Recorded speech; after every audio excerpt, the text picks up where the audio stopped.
Nós, a Europa, tem a ver com a Europa, tem a ver consigo. À sexta, uma reflexão sobre a atualidade europeia.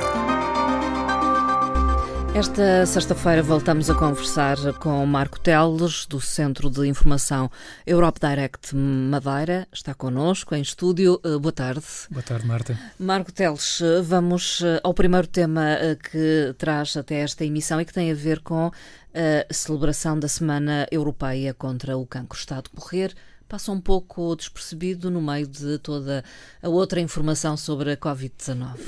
É verdade, é uma Semana Europeia contra o Cancro iniciada realmente esta segunda-feira, decorre até o final da semana e um pouco, não diria esquecida, mas está a passar um pouco à margem, atendendo que há outros problemas que estão mais, digamos, em cima da mesa. De qualquer forma, convém relembrar que esta doença continua a ser uma das principais prioridades da Comissão Europeia no domínio da saúde.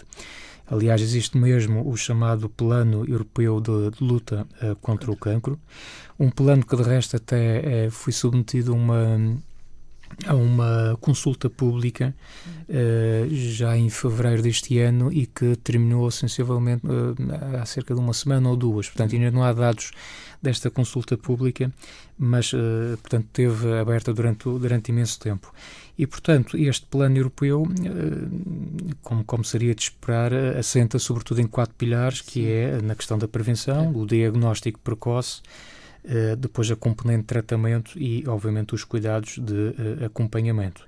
E também convinha só dizer que o cancro e este plano específico integra as missões europeias em matéria de investigação e inovação. Portanto, está integrado no programa chamado Horizonte Europa. Portanto, é um programa que tem um orçamento de 100 mil milhões de euros e que é absolutamente fundamental na medida em que é esta daquelas doenças para as quais teremos que trabalhar muito em matéria de investigação até que se possa alcançar melhores resultados do que aqueles que temos atualmente.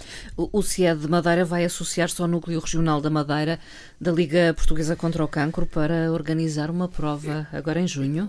Uma prova em junho, exatamente. Efetivamente não foi possível por um conjunto de razões realizar essa prova solidária ainda no decorrer desta semana, mas ela está a ser anunciada agora, na Semana Europeia, e portanto é uma iniciativa do Núcleo Regional da Madeira da Liga Portuguesa contra o Cancro, a que nós também nos associamos, e a iniciativa será, portanto, no fim de semana dos dias 6 e 7, portanto, não o próximo fim de semana.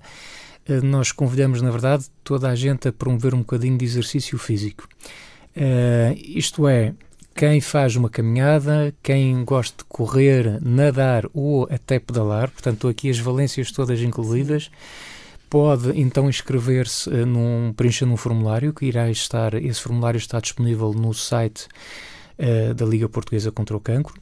A inscrição é, obviamente, gratuita e a ideia é nós termos neste fim de semana as pessoas a fazer exercício, dentro ou fora de casa, como quiser, a restar esse mesmo exercício e depois enviar para nós a informação de quantos quilómetros conseguiu percorrer, fosse a andar, fosse a correr ou a pedalar ou até a nadar, não é? Eu ia dizer que é virtual, mas não é bem isso. Não, na verdade, as pessoas têm que realizar o exercício. Pessoas, é realmente muito real, o exercício tem que ser realizado porque depois o objetivo da Liga, e aqui tem a parte interessante, é convertermos todo o esforço dos participantes num apoio financeiro. Portanto, aqui há uma meta, a prova solidária chama-se 5 mil, prova solidária hashtag 5 mil. A ideia será nós alcançarmos um total de 5 mil quilómetros e depois haverão entidades parceiras que se vão associar a esta iniciativa e para a qual a Liga está a procurar converter estes quilómetros reais em apoio financeiro. E, portanto, será uma forma também de ajudar o trabalho que a Liga faz e que toda a gente reconhece, obviamente, que é bastante meritório. E do lado dos participantes é só uma forma de fazer exercício que ainda ninguém provou que fizesse mal, não é? Exatamente. Portanto, e será nos dias 6 e 7 nos dias 6 junho. E 7, as inscrições começam já a partir deste fim de semana através do site da Liga Portuguesa contra o Cancro, ou também, se preferirem, na página do Europe Direct Madeira também teremos informação sobre esta situação. Entretanto, foi promovido promovido pelo Parlamento Europeu um inquérito, já foi realizado online e com alguns resultados que o Marco Teles vai revelar aqui. Sim, este um inquérito foi agora promovido, decorreu no final de abril, terminou a 1 de maio, recolheu-se cerca de 22 mil inquiridos e, portanto, não teve uma aplicação nos 27 Estados-membros, apenas abrangeu 21. E é sobre esta situação da pandemia, da Covid e depois das reações também, no fundo, como é que os Estados-membros estão a reagir a esta situação. E, portanto, 4 conclusões muito gerais, porque obviamente haveria muito a dizer sobre isto. A primeira é que considera-se que a União Europeia deveria ter mais competências para lidar com crises como esta pandemia. E, de facto, os resultados é que quase 7 em cada 10 inquiridos querem que, de facto, a União Europeia tenha um papel mais forte na luta contra esta crise. E, portanto, mais forte significa que a União Europeia deve dar prioridade a aspectos como a garantia de equipamento médico suficiente em todos os Estados-membros, alocação de fundos também para a investigação e para o desenvolvimento de uma vacina, o apoio financeiro direto aos Estados-membros e consideram também os inquiridos que será muito importante as melhorias em termos de cooperação científica entre Estados-membros. Portanto, um bocadinho aquela ideia de que a solidariedade, de facto, não tem funcionado tão bem quanto isso. Portanto, mais forte, mais competências, mas também penso que os cidadãos apelam a uma maior solidariedade. Aliás, essa é realmente uma segunda conclusão que fica clara através deste inquérito que os cidadãos, de facto, apelam a essa maior solidariedade europeia. Aliás, 57% dos inquiridos estavam insatisfeitos com o atual grau de solidariedade. Destes, 22% diziam mesmo que não estavam nada satisfeitos com a situação. Curiosamente, aqui é um dado que me parece interessante, apenas um terço dos inquiridos, à volta de 34%, diziam-se satisfeitos e os índices mais elevados de satisfação correspondiam precisamente à Irlanda, Dinamarca, Holanda e Portugal também. Portanto, nós faríamos parte deste grupo que estaria satisfeito. E as medidas tomadas pela União Europeia são conhecidas dos cidadãos em geral? Não, aqui também o que surge é que 3 em cada 4 inquiridos dizem que viram ou leram informação sobre as medidas da União Europeia em resposta, portanto, a esta pandemia do coronavírus, mas apenas um terço afirma saber, na verdade, o que são estas medidas. Portanto, a comunicação tem falhado? A comunicação, porventura, terá falhado aqui ou haverá, enfim... Também há um excesso de informação eu ia também dizer que às vezes também é tanta informação que há alguma dispersão e daí também os apelos têm sido feitos recorrentemente para que as pessoas se centrassem sobretudo nas fontes oficiais, para evitar precisamente esta situação. E o quarto e último ponto, que me parece, não sei se é o mais importante, mas era importante obviamente falar, é que 6 em cada 10 cidadãos dos inquiridos afirmam terem enfrentado problemas financeiros à conta desta crise da pandemia. E, portanto, não é uma surpresa. Não é uma surpresa e os resultados destes problemas incluem, portanto, 30% afirma que teve perda de rendimentos, 23% a desemprego total ou parcial, 21% afirmam que tiveram a necessidade de recorrer a poupanças pessoais antes daquilo que estava previsto, 14% dificuldade em pagar a renda, contas ou empréstimos bancários e 9% chegaram mesmo a afirmar que tinham dificuldades em realizar refeições adequadas. Portanto, claramente aqui nós ainda vamos com alguns meses desta crise, mas já se começam a notar de forma muito significativa os impactos socioeconómicos da crise da Covid-19. E há países onde isto se sente mais ou não? Há países onde isto se sente mais. Esta questão financeira em particular parece afetar mais, segundo os resultados deste inquérito, a Hungria, Bulgária, Grécia, Itália e Espanha. Estamos a falar de países que foram fortemente atingidos por esta situação. Os países, pelo contrário, os cidadãos não reclamam assim tanto do impacto em termos financeiros, é precisamente Dinamarca, Holanda, Suécia, Finlândia e Áustria. Portanto, países obviamente têm condições financeiras e isto faz-nos também efetivamente pensar, porque de facto o tema da Covid tem centrado muito na parte da saúde pública. Mas há a questão económica. Obviamente, a falar da questão económica já há algum tempo, já se percebeu já todos percebemos o que aí vem, mas agora começam de facto a aparecer resultados em concreto. E repare-se, por exemplo, ainda esta semana, apesar de todos os auxílios estatais que vão, porque agora são permitidos pela União Europeia, a Air France e a KLM, por exemplo, vão receber qualquer coisa como 13 mil milhões de ajuda, a Lufthansa vai receber 9 mil milhões, a nossa TAP também, obviamente, terá que o receber, caso contrário, não estará em condições de sobreviver à crise.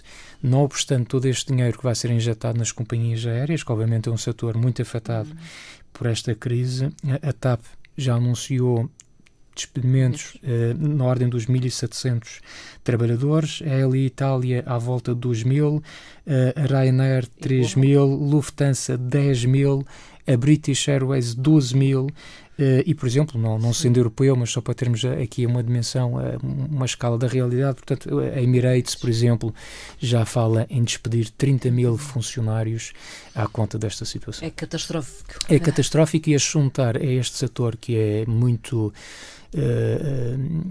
está muito dependente, obviamente, desta situação da crise. Temos também aqui indústrias de mão de obra intensiva. Estou a pensar no caso da indústria ligada, por exemplo, à indústria automóvel.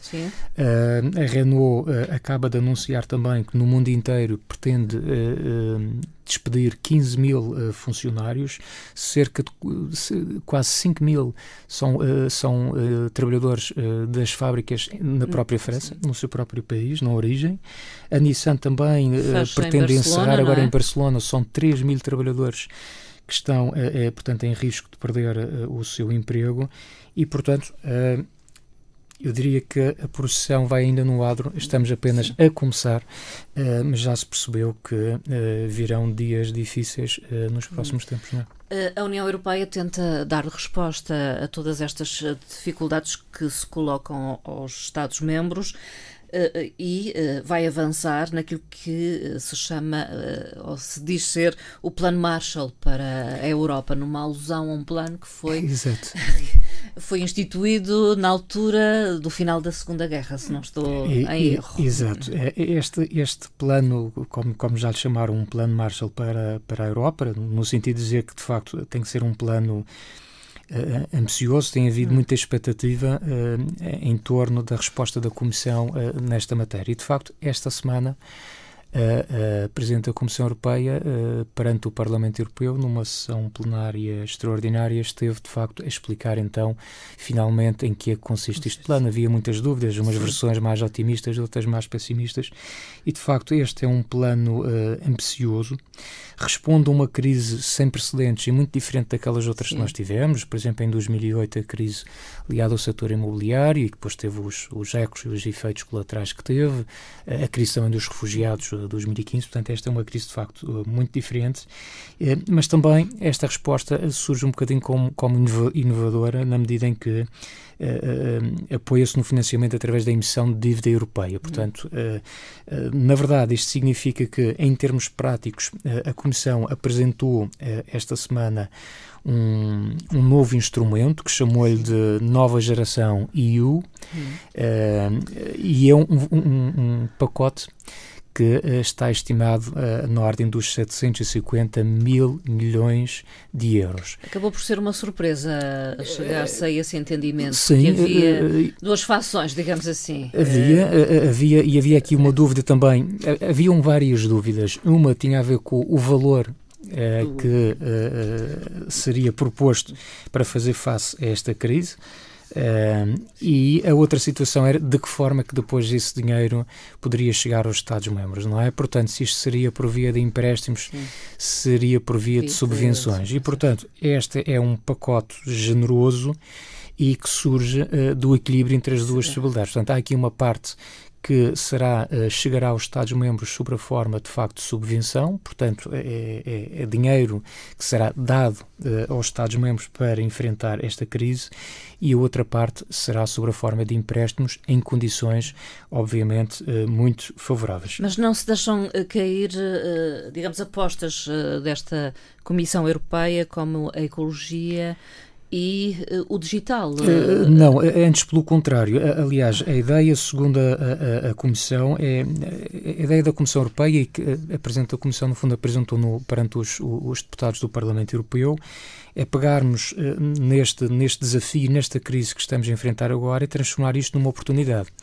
E, portanto, uma oportunidade não só de apoiarmos a recuperação, que é inevitável, tem que haver esse trabalho, mas ir um pouco mais longe também e também já ter uma visão para o futuro. E, portanto, nessa perspectiva, esta recuperação será apoiada sem perder de vista duas coisas que são essenciais, que é o Pacto Ecológico Europeu, que já tinha sido subejamente anunciado desde que a nova Comissão tomou posse, e também a questão da Europa digital ou a transição digital. Portanto, são os dois elementos chaves, os dois pilares, digamos, em torno do qual se irá girar, no fundo, estas novas medidas que procuram, na prática, impulsionar o emprego, o crescimento e tornar também, obviamente, as nossas sociedades um pouco mais resilientes. E os fundos serão dirigidos para que áreas, então, no fundo, especificamente? Estes fundos serão investidos em 3 pilares, assim, muito rapidamente. O primeiro, como não poderia deixar de ser, que é o apoio aos Estados-membros com investimentos e também com a aplicação de reformas.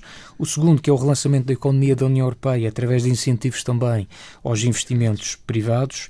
E terceiro, tem a ver com setores que decorre um bocadinho das lições que nós estamos a aprender com esta crise. Ou seja, só dando um exemplo, a criação de um novo programa de saúde que irá se chamar EU for Health, que irá reforçar a segurança sanitária e prever futuras crises que possam haver nesta área, com um orçamento de quase 10 mil milhões de euros.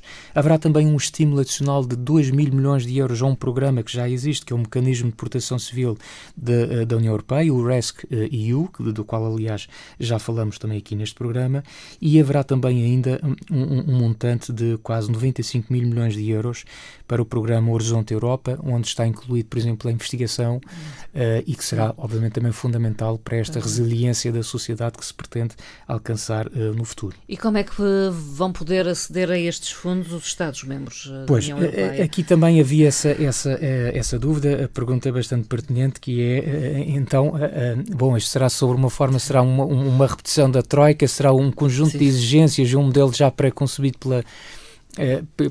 por quem vai fornecer o dinheiro, ou como é que isto irá funcionar? E, na verdade, digamos que não é o empréstimo só por empréstimo, mas também não vai ser dinheiro grátis, como alguém referia. Sim. Portanto, para aceder, no fundo, a estes fundos que estão disponíveis, os Estados-membros vão ter de respeitar determinadas condições e terão que se comprometer com a execução de um plano de reformas que será negociado com Bruxelas. Ou seja, nós estamos a falar de planos nacionais de recuperação e de resiliência, que procuram responder aos desafios que estão identificados no contexto daquilo que funciona, que é o semestre europeu, e que terá que ter sempre em atenção estes temas que nós falamos, que é a transição ecológica e a transição digital. Portanto, e o dinheiro vai ser disponibilizado aos poucos. Aos poucos. Isto quer dizer que estas subvenções e os empréstimos serão disponibilizados em parcelas, não será toda à cabeça, portanto, será por parcelas, e à medida que os Estados-membros forem cumprindo os objetivos a que se propõem nesse plano. Portanto, o que a Comissão quis fazer aqui foi não ditar uma regra de aplicação desses fundos, até porque as realidades nacionais são muito distintas, mas também deixar aqui a responsabilidade do lado dos Estados-membros, que passam a ser responsáveis pela apresentação de um plano que terá que ser eficaz e que tem objetivos muito concretos. Caso contrário, também, se não alcançar esses objetivos, não pode ir buscar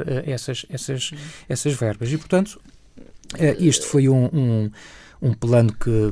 Foi aplaudido? Eu diria que foi aplaudido. Globalmente, no Parlamento Europeu, a generalidade das famílias políticas recebeu bem esta proposta de Ursula von der Leyen, à exceção dos habituais grupos políticos mais radicais, que estão contra tudo e contra todos, e, portanto, já não vale a pena sequer discutir essa questão.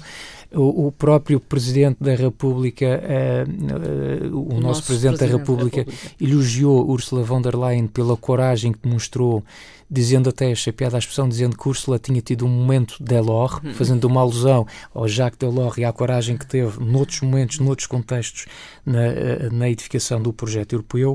Da parte também do Primeiro-Ministro português, a reação foi positiva. Aliás, Estima-se, segundo os serviços técnicos da Comissão, que Portugal possa vir a beneficiar de transferências diretas, portanto subvenções, até um total de 15 mil milhões de euros, é que se junta uma parcela adicional de 11 mil milhões sob a forma dos tais empréstimos em condições muito favoráveis, portanto, obviamente também isto serão boas notícias e, portanto, globalmente houve uma aceitação, eu diria, bastante positiva em relação a este plano e que, de resto, ficou muito perto daquilo que inicialmente o Parlamento falava, que falava-se em 2 bilhões e, portanto, tudo somado entre o orçamento e este novo instrumento que foi apresentado, nós estamos de 1,85 bilhões de euros, portanto, estamos, de facto, muito próximo daquele teto que era o cenário mais favorável apresentado pelo Parlamento Europeu. E agora é arregaçar as mangas. E agora é esperar, como disse Marcelo Rebelo de Sousa, que os Estados-membros estejam